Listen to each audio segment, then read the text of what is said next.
dentro de los objetivos de las luchas de las mujeres afrodescendientes,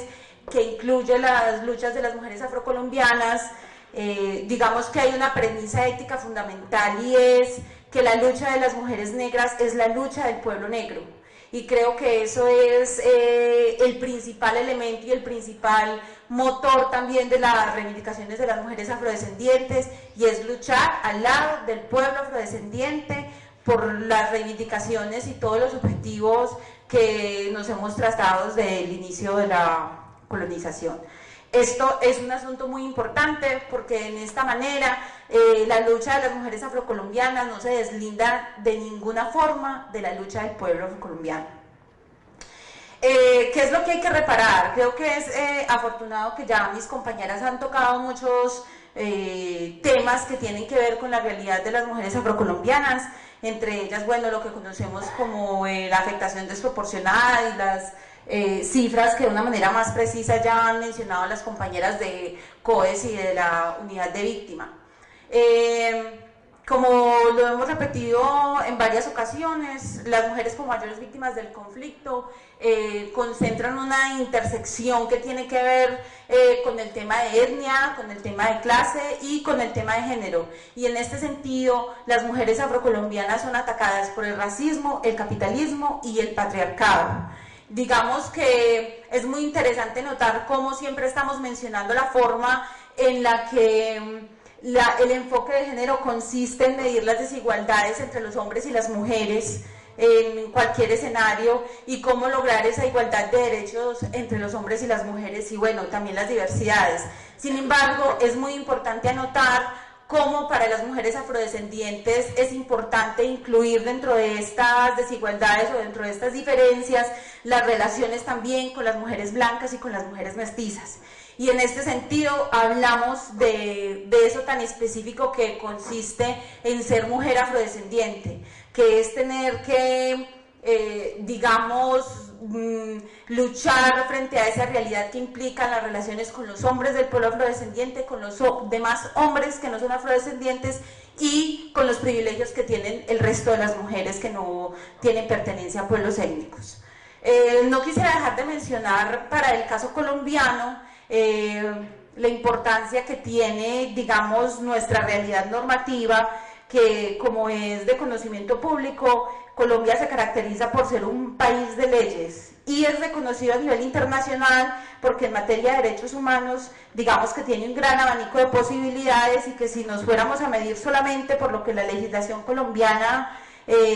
tiene establecido, podríamos decir que en términos de leyes hay un gran avance. Si nuestra evaluación consistiera no en la materialidad y en la territorialidad de la aplicación normativa, sino solo en las leyes, nosotros podríamos decir que Colombia es un país que, digamos, con respecto a otros países de la región, lleva varios pasos adelante. En el caso de las mujeres en particular, podríamos decir que tenemos desde la Constitución del 91, la Ley 70 del 93, donde se comienzan a, por lo menos, legislar los derechos del pueblo negro, el Auto 092 del 2008, la Ley 975 del 2005, la Ley de Justicia y Paz, que reconoció los derechos de las víctimas a la verdad, la justicia y la reparación, y que definió la condición de víctima. En el caso de las mujeres, la Ley 1257 del 2008, que tipifica la violencia contra las mujeres, la Ley 1413 del 2010, que habla sobre la participación de la mujer en el desarrollo económico y social del país, la Ley 1482 o Ley Antidiscriminación, la Ley 1450 del 2011, por la que se adopta la Política Pública Nacional de Equidad de Género, la Ley 1448 y su decreto 4635, que atañe específicamente a la comunidad afrodescendiente, el COMPE 161 del 2013, que establece la Política Pública Nacional de Equidad de Género, el Auto 098 del 2013, que garantiza la seguridad y la integridad de las mujeres víctimas, recientemente la Ley 1761 del 2015, que tipifica el feminicidio.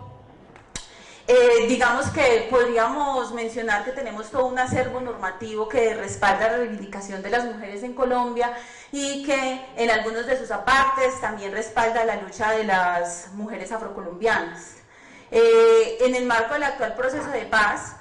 en particular como Cambirí, y pensando un poco en la premisa que les contaba inicialmente de cómo la lucha de las mujeres afrodescendientes va de la mano con la lucha del pueblo negro, nosotras hemos participado también activamente junto con otras organizaciones como la CENOA, como Afrodes, como el PCN, como el FISH,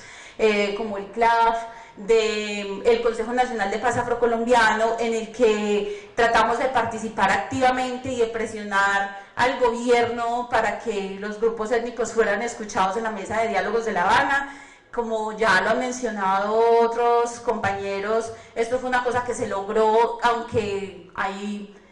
digamos, deudas pendientes, y aunque efectivamente la materialización del capítulo étnico pudo lograrse minutos antes de la firma del acuerdo final, pero ahí estamos. Quisiera señalar que el primer párrafo del capítulo étnico es muy claro frente a la orientación que tiene la reivindicación del pueblo afrocolombiano, y tiene que ver, abro comillas, con que el Gobierno Nacional y la FARC-EP reconocen que los pueblos étnicos han contribuido a la construcción de una paz sostenible y duradera, al progreso, al desarrollo económico y social del país, y que han sufrido condiciones históricas de injusticia, producto del colonialismo, la esclavización, la exclusión y el haber sido desposeídos de sus tierras, territorios y recursos, y que además han sido afectados gravemente por el conflicto armado interno, y se debe propiciar las máximas garantías para el ejercicio pleno de sus derechos humanos y colectivos en el marco de sus propias aspiraciones, intereses y cosmovisiones. Digamos que traigo a colación el primer párrafo del capítulo étnico como uno de los últimos logros en la inclusión de alguna normatividad reciente en el país, pero también para señalar específicamente que como Comisión Étnica y como Consejo Nacional de Paz Afrocolombiano logramos incluir esta frase que dice exactamente que las afectaciones que ha sufrido el pueblo afrocolombiano son históricas de injusticia y que son producto del colonialismo, lo que nos ubica en una temporalidad de afectación que es anterior al conflicto colombiano. Y creo que eso fue un acierto muy importante que tuvimos a la hora de lograr que se incluyera un capítulo étnico en los acuerdos de paz, y que también se convierte en la actualidad en una herramienta para hablar de cuáles son las afectaciones y los daños que como pueblo ha sufrido el pueblo negro en Colombia. Y digamos que ahí pienso que se tocan dos aspectos importantes de nuestro objetivo de hoy, que es pensar las reparaciones históricas en clave de lo que vivimos actualmente, que son la reparación colectiva. Pensar el enfoque de género para las mujeres étnicas y en concreto para las mujeres afrocolombianas también debe permitirnos hablar en que, a pesar que ya hemos recorrido todo este acervo normativo que existe para Colombia en términos específicos para las mujeres, para el caso de las mujeres étnicas, afrocolombianas, indígenas y RUM, en el examen periódico universal en el 2013, el Comité de la Convención para la Eliminación de todas las formas de discriminación contra la mujer, CEDAW, en sus informes séptimo y octavo, está haciendo unas recomendaciones a Colombia frente a la situación de derechos humanos que detectó en las mujeres étnicas colombianas, principalmente indígenas y afrodescendientes. ¿Cuáles son las principales recomendaciones que ha hecho la CEDAW a Colombia? En el renglón número 1, reconocer que nosotros como país carecemos de información específica acerca de mujeres indígenas y mujeres afrocolombianas y mujeres RUM. ¿Qué significa esto? Que tenemos unos datos gruesos donde podemos hablar que hay una afectación desproporcionada del conflicto al pueblo afrocolombiano, y que las mujeres afro son las principales víctimas, y que en el caso de las afectaciones del conflicto para las mujeres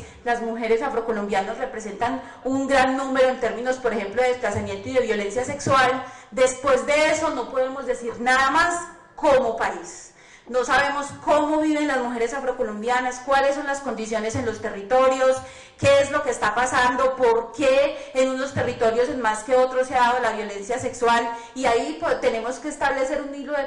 de continuidad muy importante con las afectaciones históricas y el legado que dejó el colonialismo en términos de afectaciones para las mujeres afro.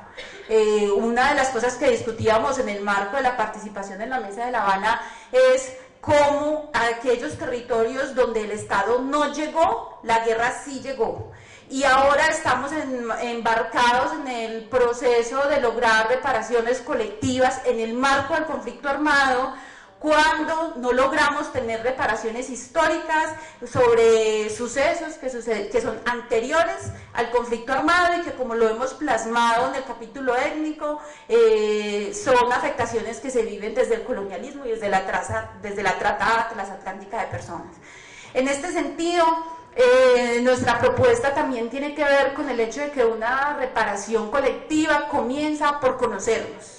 porque conocernos es la mejor forma de abrir caminos para la reparación. Y conocernos implica llenar este vacío que han evidenciado instancias internacionales como la CEDAW, que tiene que ver con la falta de datos específicos que cualifiquen ese enunciado del que tanto hablamos sobre las afectaciones desproporcionadas para las mujeres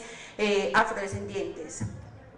¿En qué estamos? Primero, en que en este sentido, y por eso es muy importante señalar cuáles son las luchas que atañen a las mujeres étnicas, que tienen que ver, además de lograr o de establecer un diálogo en las situaciones de igualdad o desigualdad con respecto a los hombres de su propio pueblo, y en este caso a los hombres del pueblo afrocolombiano, tienen que ver también, y es una cosa que tenemos que hablar en el espacio público, la diferenciación que existe entre las mujeres étnicas y las mujeres mestizas o las mujeres blancas, que tienen una situación de privilegio en cuanto a sus derechos y su acceso a la justicia, diferente al que tienen las mujeres afrodescendientes en este país. Y digamos que precisamente por eso una de nuestras principales insistencias está en cómo lograr que ese enfoque, en cómo discutir que el enfoque de género no es solo el enfoque de género, y que a pesar de todo ese acervo normativo que hemos mencionado, hace falta una concreción normativa que se ocupe específicamente de las mujeres negras, así como hay una cuestión normativa que se ocupa del pueblo afrodescendiente o del estado inconstitucional de cosas de las comunidades negras en Colombia. Creo que eso es una lucha que tenemos que estar insistiendo constantemente, porque parece que estamos incluidas en el enfoque de género y no necesariamente eso se ha traducido de esa manera. Incluso en el seno de la Comisión Étnica, en la que nosotras participamos activamente y que participamos incluso en la audiencia étnica que tuvo lugar en La Habana, nosotras no tuvimos la posibilidad de participar con el movimiento social de mujeres del país en nuestra calidad de mujeres afrocolombianas. Incluso en la discusión con la subcomisión de género en La Habana, como llegamos de últimas, pues hubo cambio de plenipotenciarias y habíamos estado interlocutando inicialmente con la señora Paulina, que después fue nombrada vicefiscal, y hasta ahí llegamos en nuestra capacidad de interlocutar con el Estado para materializar el tema del enfoque étnico de género. Entonces, digamos que en cuestiones de reparación colectivas e incluso en cuestiones de reparaciones históricas, todavía estamos en mora de poder presentar nuestras propuestas y de que nuestras realidades y el trabajo que se ha hecho desde los territorios para incluir ese enfoque étnico de género pueda ser materializado. Hemos hecho nuestro trabajo también con las organizaciones amigas y como organizaciones de mujeres, de hacer algunas propuestas en términos de lo que estás avanzando, como digo, en los acuerdos de paz. En concreto, en el tema de la Jurisdicción Especial para la Paz, y atendiendo las recomendaciones que da, por ejemplo, la CEDAW, estamos evidenciando las limitaciones en la aplicación de la variable étnica en todos los registros del país, que impiden generar datos que ayuden a dar cuenta del panorama de la situación de las mujeres negras. Esto pues de la mano de lo que les estoy diciendo, que tenemos datos gruesos, pero que no podemos decir qué conocemos de las realidades de las mujeres negras del país. Hemos hecho propuestas específicas como por ejemplo que la Comisión Nacional de Búsqueda de Personas esté aplicando el tema de la variable étnica, que a veces está en los formularios, pero que los operadores de justicia o los operadores en terreno omiten y que hacen que nosotros del universo de personas desaparecidas que hay en el país no podamos dar un dato concreto de cuántos de esos desaparecidos son afrocolombianos. Podríamos hacer algunos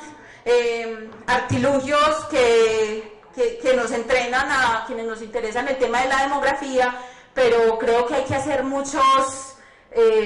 recorrer muchos caminos para poder llegar, por ejemplo, a dar un informe sobre del acervo de mujeres desaparecidas que tiene registro el país, cuántas de esas mujeres son afrocolombianas. A no ser que, como lo mencionaba la compañera de COES, María Angélica, estemos hablando de territorios que sabríamos que son eminentemente afros, ¿sí? Pero esto no disculpa al Estado de tener la preocupación de estar avanzando en caminos de evidenciar y visibilizar cuáles son los escenarios en los que podemos hablar y cualificar la situación de las mujeres en el país. Las condiciones de vida de las mujeres afrocolombianas están asociadas a las condiciones de vida de la población afro del país. Y con esto queremos señalar entonces cómo el tema de la reparación colectiva de la mano con el asunto de la reparación histórica también tiene que ver con cualificar y conocer por qué el acceso a la justicia, el acceso a la educación, el acceso a las necesidades básicas como el agua potable, como la electricidad, está limitada para las mujeres afrocolombianas, y en este sentido también habría que abrir un capítulo particular en el tema del análisis de la violencia contra las mujeres. Esto que parece una cuestión de datos y que es una cuestión muy técnica, es una cuestión que va a ser fundamental para el avance y el mejoramiento de las condiciones de las mujeres afrocolombianas en el país. En esto que plantea el decreto 4635 para la población afrocolombiana, que tiene que ver con el plan integral de reparación, debe incluir estos estudios y diagnósticos y garantizar la participación política de las mujeres, comenzando por cubrir las limitaciones de la participación de las mujeres afro en los planes de mediano y largo plazo. Como mujeres somos amigas del movimiento social de mujeres colombiano y digamos que podemos reconocer que gracias a las luchas que han dado las mujeres en Colombia tenemos grandes avances y que fueron grandes impulsoras del enfoque de género en los diálogos de paz, pero tenemos que reconocer que falta participación de las mujeres afro en esos espacios. Tenemos que discutir esto por qué sucede, y creo que va de la mano también un poco con lo que se planteaba desde COES, y es cómo garantizar una participación digna de las mujeres afrocolombianas en este tipo de espacio. Y esto tiene que partir por reconocer o hacer un diagnóstico de cuáles han sido los faltantes y las limitaciones que esto tiene, porque una deuda histórica que comprende poco más de 400 años, no puede solucionarse en los 10 años que se están planificando la implementación de los acuerdos de paz, y mucho menos en el inicio, que es este tiempo para lograr cerrar esta brecha entre las mujeres colombianas,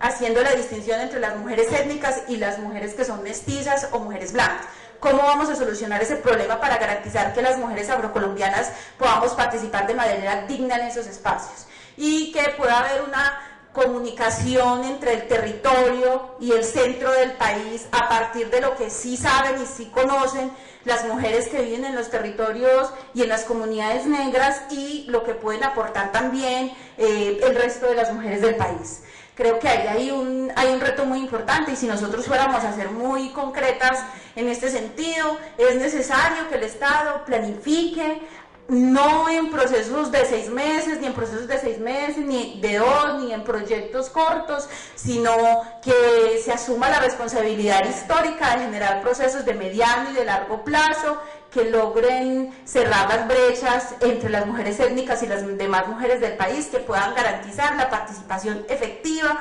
de cara a las puertas que abre el punto de participación política de los acuerdos. En este sentido, este plan integral de reparación que incluye el respeto por el derecho de la consulta previa, que es tan fundamental para el pueblo negro en Colombia. También implica esta perspectiva de género que debería ser, pues ya escuchamos el problema que hay creo que era esta mañana que alguna compañera nos hablaba de la invitada de la Defensoría del Pueblo, de cómo el tema del acceso a la consulta previa no ha pasado de la parte descriptiva y metodológica, y en este sentido, como parte fundamental de los derechos del pueblo afrocolombiano y por ende de las mujeres afro, también es importante que se pueda garantizar la participación de las mujeres como constructoras de este derecho a la consulta previa. Pues nuestra propuesta es que el enfoque de la paz territorial incorpore la experiencia de las mujeres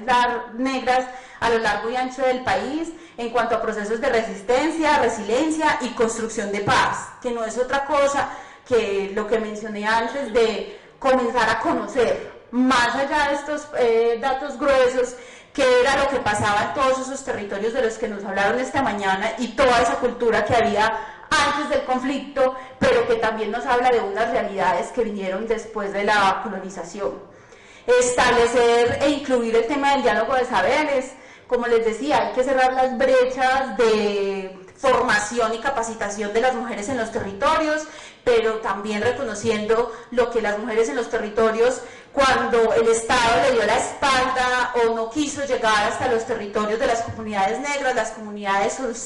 resolvieron su vida en cuanto a la salud, la política, la medicina y el mantenimiento de la cultura, y todo eso es un saber que se ha construido durante siglos y que una vez más el país desconoce o conoce a medias. Reiterar que hay que reconocer, que el Estado debe reconocer que donde él no llegó, la guerra sí llegó.